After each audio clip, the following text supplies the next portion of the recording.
Imaginemos o seguinte cenário só para a gente começar o nosso mergulho de hoje. E, aliás, boas-vindas a quem nos escuta. Olá, muito bom estar aqui de novo. Pensa comigo. Imagina que toda vez que um profissional precisasse, sei lá, tirar uma dúvida muito rápida, daquelas de 5 minutos sobre um projeto, sabe? Aham, uma coisa super simples do dia a dia. Isso. Aí a equipe inteira fosse obrigatoriamente trancada numa sala de reunião por 2 horas, Nossa, é um pesadelo completo. com dezenas de pessoas falando ao mesmo tempo. É um cenário completamente absurdo e impensável no mundo físico, concorda? Totalmente. A produtividade da empresa ia aprová-lo logo na primeira hora. Pois é, mas a grande ironia aqui, e o que a gente vai analisar hoje, é que no ambiente digital é exatamente isso que acontece, né? Quando as equipes usam as plataformas erradas para comunicação corporativa. É impressionante como a gente normalizou esse caos. De verdade. Sim, a gente enfia debates super complexos, aprovações de orçamento enormes e avisos de que alguém vai se atrasar 5 minutos no mesmo exato canal de mensagens. E o nosso foco hoje é justamente em como desarmar essa bomba relógio. E vale pontuar que a exaustão digital não é causada simplesmente por um volume excessivo de trabalho, sabe? O grande vilão, e o que vamos dissecar aqui, é a fricção cognitiva. Aquela queimação mental de ficar trocando de aba o tempo todo. Exatamente. Essa fricção gerada por estarmos constantemente alternando contextos em ambientes que não são otimizados. A gente acaba tratando o trabalho remoto como se fosse, apenas uma versão em tela do escritório antigo. Sem criar uma arquitetura de informação real para sustentar isso, né? O que nos traz a nossa fonte de hoje. A gente está analisando um documento corporativo bem fascinante chamado Instruções do Guia de Ação. Um material excelente. Sim, ele é um manual estratégico muito focado no trabalho remoto e no uso inteligente de ferramentas digitais. A missão deste nosso mergulho é extrair o cerne desse guia. E ver como isso se aplica na prática. Exato. Como uma reflexão estruturada sobre o nosso arsenal tecnológico pode realmente transformar esse caos numa rotina mais eficiente e, claro, curar essa epidemia de exaustão. O mais interessante logo de partida é que o guia não oferece uma listinha mágica de aplicativos para baixar. Não tem aquela promessa de compre esse software e seus problemas acabarão. Nenhuma. Ele não promete que um aplicativo novo vai salvar a empresa. Em vez disso, a premissa central é que a solução exige um diagnóstico interno profundo. Um olhar para dentro mesmo. Isso. O documento exige que os profissionais reflitam criticamente sobre as experiências deles para planejar passos de melhoria que sejam aplicáveis à realidade específica de cada um. É um exercício de engenharia reversa da própria rotina, pelo que eu entendi. Exatamente. Não é sobre o que a ferramenta faz, mas como você trabalha. Ok, vamos desvendar isso.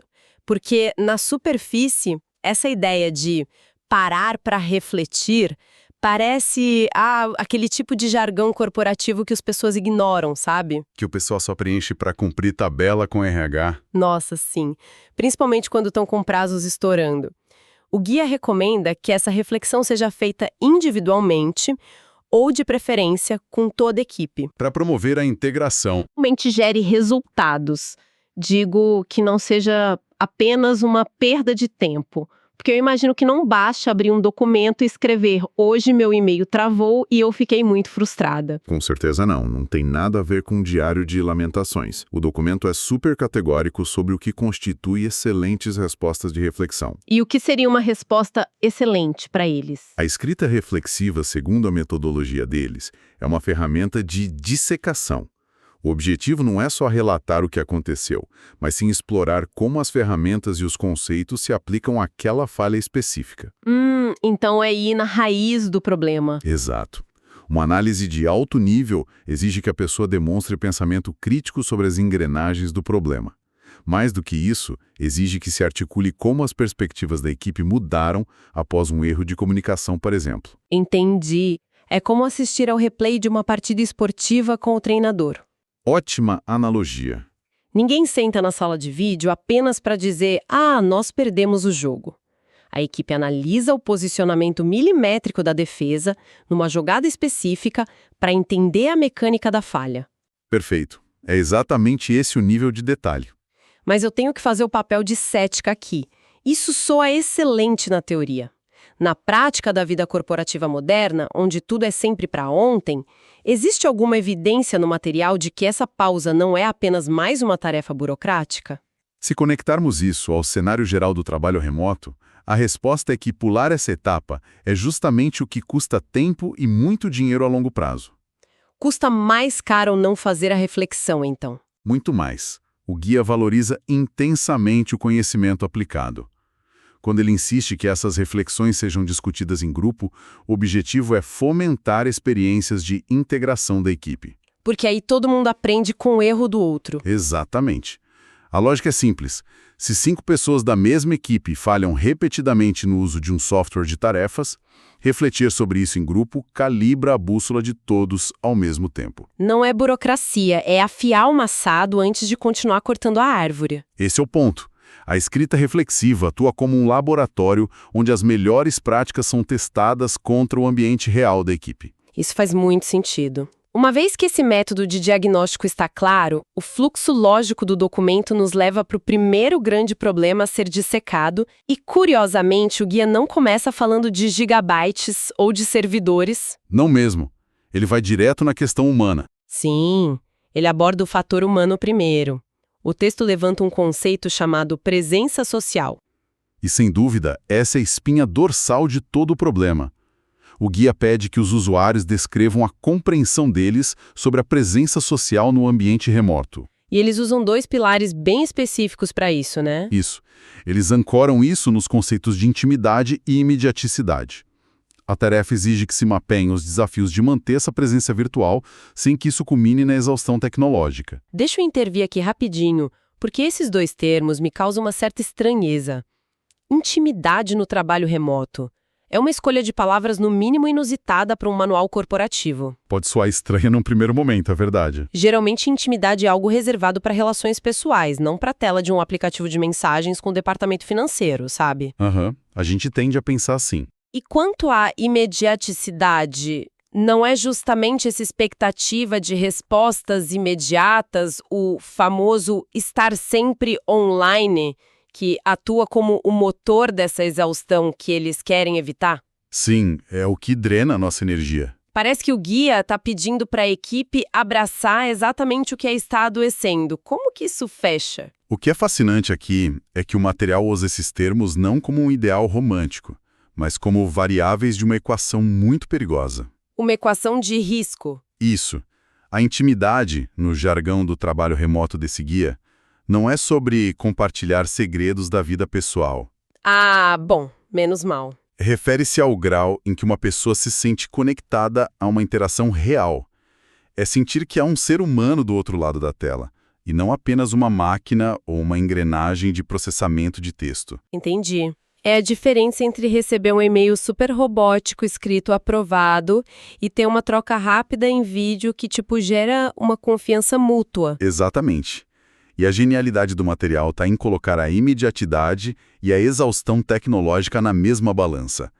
O guia reconhece esse paradoxo. Qual paradoxo especificamente? O de que, para criar essa intimidade ou confiança corporativa, os funcionários sentem a pressão absurda da imediatidade. A necessidade de responder em 3 segundos só para provar que estão trabalhando. Nossa, o tal do performar produtividade, né? É horrível. É desgastante. O documento força a equipe a encarar esse monstro de frente. Ao exigir uma reflexão sobre como equilibrar isso, ele transforma a presença social. Ele tira o peso da velocidade da resposta. Isso, ele tira o foco da métrica de vaidade, onde ganha quem digita mais rápido, e transforma num desafio de estabelecer limites saudáveis. É sobre estar presente de forma qualitativa, não quantitativa. E se a exaustão humana é o sintoma que acende a luz de alerta, a raiz do problema invariavelmente está no ecossistema digital que a gente adota muitas vezes no piloto automático. Sem nem pensar. O que cria uma ponte natural para a próxima grande etapa do guia. Porque depois de diagnosticar a fadiga, o documento exige uma auditoria implacável das ferramentas. É o momento em que a teoria encontra a operação de verdade. O guia entra na fase analítica focada em ferramentas e eficiência. E a instrução aqui é quase forense. Forense? Como assim? Pede-se que a equipe identifique uma experiência virtual recente que demandou muita comunicação, tipo o lançamento de um produto ou o fechamento de um trimestre financeiro. Um evento grande com muita troca de mensagem. Exato. A partir daí, é necessário mapear metodicamente quais ferramentas digitais foram utilizadas para cada microevento de comunicação dentro dessa experiência. É uma reconstituição da cena do crime digital. Literalmente. E a pergunta matadora que vem logo em seguida é: as ferramentas utilizadas contribuíram para a ineficiência do processo? A famosa caça aos gargalos. E não para por aí. Se sim, o que deveria ter sido feito de forma diferente?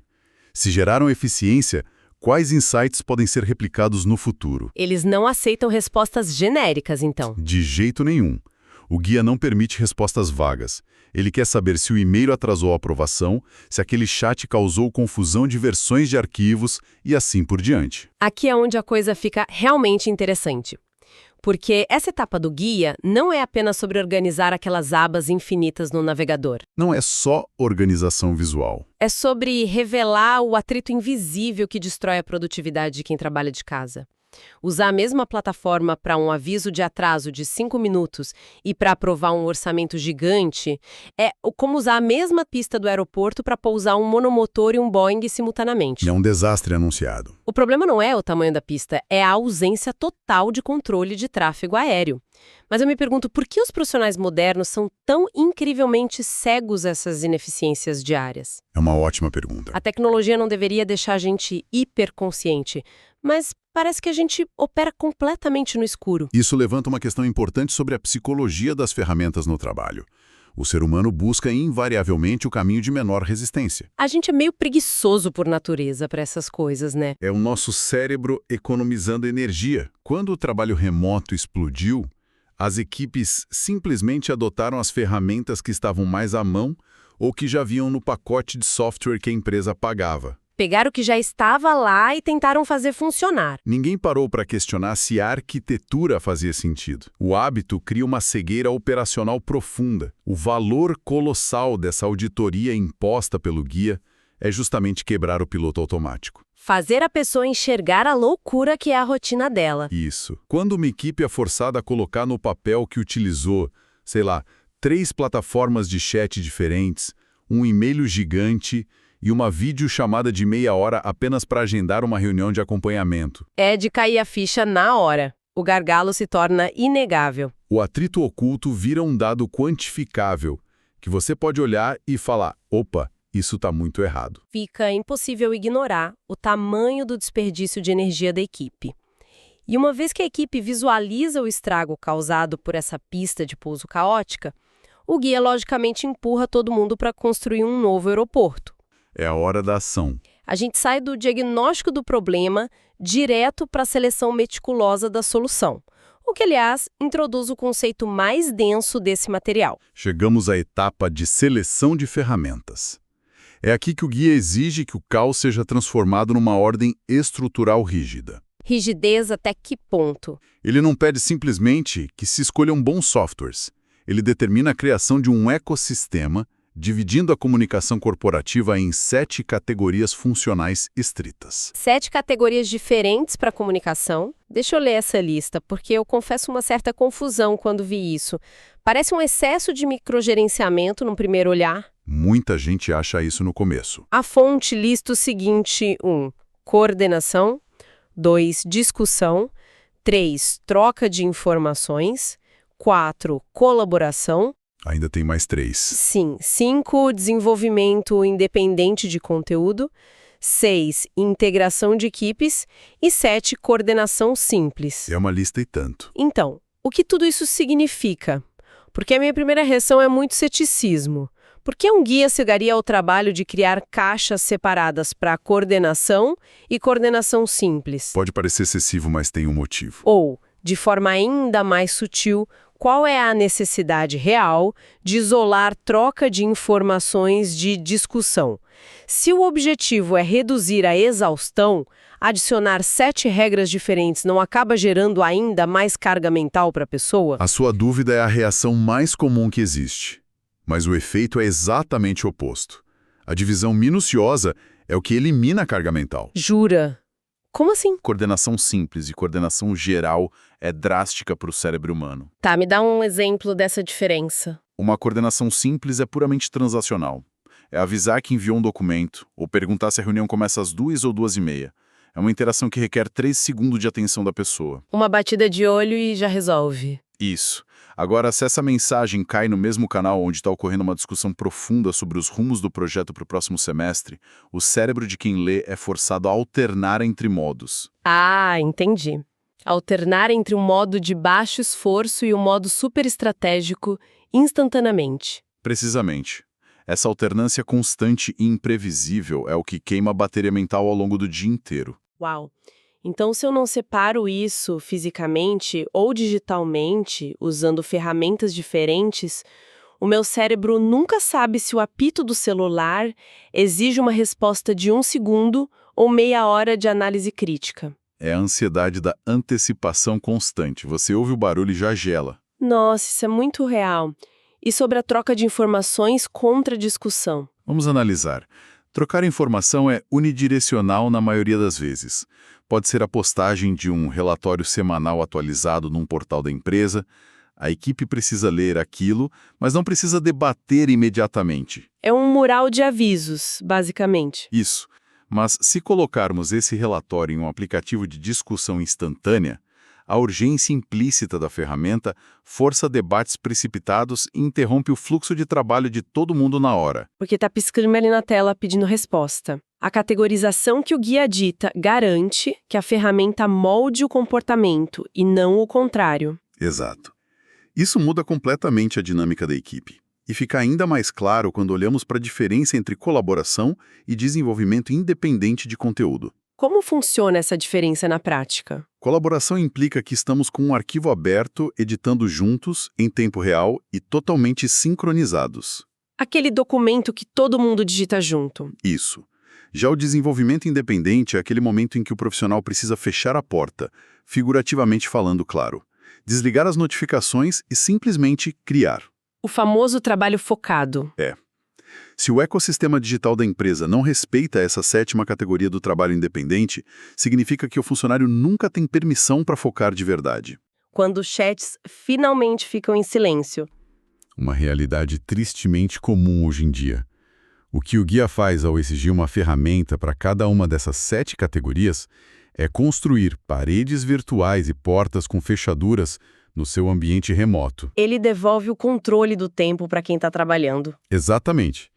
E a categoria de integração de equipe garante que aquela intimidade que a gente mencionou lá no início tem um espaço seguro para acontecer sem interromper as zonas de foco das outras pessoas. É arquitetura pura aplicada à psicologia corporativa. A gente pega aquele mar de informações caótico e cria canais de irrigação super controlados para não inundar a plantação inteira. Uma ótima forma de visualizar o processo. E todo esse esforço de mapeamento, reflexão e categorização minuciosa precisa desembocar num resultado prático, claro. O que nos leva perfeitamente para a reta final do documento, que é a garantia de que as informações não se percam pelo caminho. O fechamento do guia consolida toda essa jornada no tema do compartilhamento de conhecimento. E todo o trabalho de diagnóstico feito até aqui serve como o alicerce para essa etapa. É a prova de fogo. Sim, o material exige que o usuário olhe para o passado e identifique o desafio real enfrentado pela equipe, que teve como causa raiz um compartilhamento falho de conhecimento. Uma falha que atrasou projetos ou gerou um retrabalho enorme para todo mundo. Basicamente, ele força a equipe a reabrir antigas feridas operacionais, né? Mas com um propósito terapêutico e prático. A tarefa final, que é o ápice do guia, é exigir o desenvolvimento de um plano de ação concreto. Para sanar esse problema de uma vez por todas. Isso. A equipe precisa usar tudo o que aprendeu sobre presença social, sobre o atrito de ferramentas ineficientes e sobre a aplicação daquelas 7 categorias para garantir que a falha histórica mapeada nunca mais aconteça. Não é um exercício acadêmico de imaginação. É uma intervenção estrutural na maneira como a empresa documenta e recupera o seu capital intelectual. O ponto de virada é justamente esse. Todas as peças do quebra-cabeça se encaixam aqui. É a diferença entre ter um monte de ingredientes maravilhosos, tipo os conceitos que a gente discutiu, e finalmente assar o bolo, que é resolver o problema real. Exatamente. E para quem nos escuta, esse é o momento de aplicar na própria rotina. Com certeza, para resumir a nossa jornada de hoje para nossa audiência, a gente começou desmistificando o poder do método em si. A escrita reflexiva não é um diário, é a análise minuciosa dos replays das nossas falhas e acertos. Aprendemos que, para proteger a presença social de uma equipe, é preciso desarmar o paradoxo de exigir disponibilidade imediata o tempo todo, porque isso só gera exaustão. Na sequência, vimos como é super crítico diagnosticar o atrito não percebido, fazendo uma auditoria implacável nas ferramentas para descobrir o tamanho do nosso desperdício de energia. Até chegarmos à solução arquitetônica. Organizar a comunicação naqueles 7 compartimentos estanques para que o nosso cérebro pare de entrar em colapso tentando adivinhar a urgência de cada bip do celular. E, por fim, amarramos tudo isso num plano robusto para blindar o compartilhamento de conhecimento da equipe contra as falhas que já aconteceram no passado. A grande mensagem para quem está ouvindo é que a exaustão no trabalho remoto tem cura, sim, mas a cura não é tecnológica, ela é arquitetural e comportamental. Qualquer equipe que sinta que está perdendo a guerra contra as notificações pode pegar a estrutura desse guia e mudar o jogo.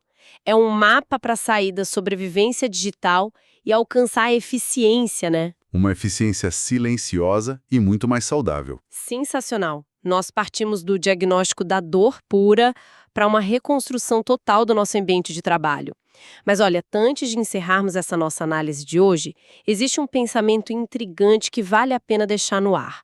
Algo que extrapola um pouco as fronteiras estritas desse guia. Qual seria a provocação? O documento foca enormemente e com muita razão em categorizar tudo de forma perfeita, né? A ferramenta exata e imaculada para cada tipo de interação possível. O chat perfeito para coordenação simples, o portal impecável para troca de informações. Exato.